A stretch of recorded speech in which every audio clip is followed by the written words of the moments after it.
आपण कर्जमाफीचा निर्णय घेतला.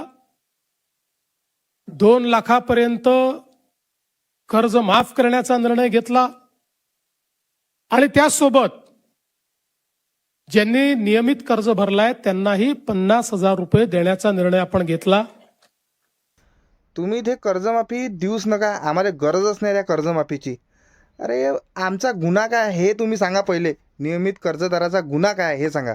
अरे तुम्ही पावसाळी अधिवेशनच्या अखेरच्या दिवशी म्हटलं होतं सरसकट कर्जमाफी, आणि आमच्या वरुड मुळशी मतदारसंघामध्ये जे बी जे पीचे कार्यकर्ते, जे बी जे पीचे आमदार झाले आहे, जे बी कार्यकर्ते आहे ह्या मतदारसंघामध्ये, त्यांनी मोठे मोठे बॅनर लावून ठेवले आपले की सरसकट कर्जमाफी झाल्याबद्दल धन्यवाद, धन्यवाद, सरसकट कर्जमाफी दिल्याबद्दल धन्यवाद माननीय मुख्यमंत्री देवेंद्र फडणवीस साहेबाचं.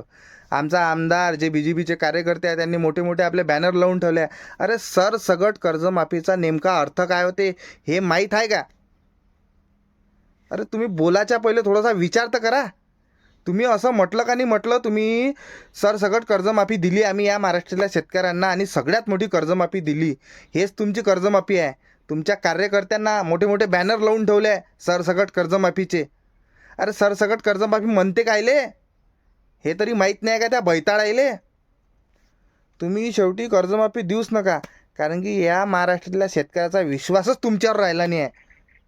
तुम्ही बोलता काय, तुम्ही करता काय हेच तुम्हाला माहीत नाही आहे.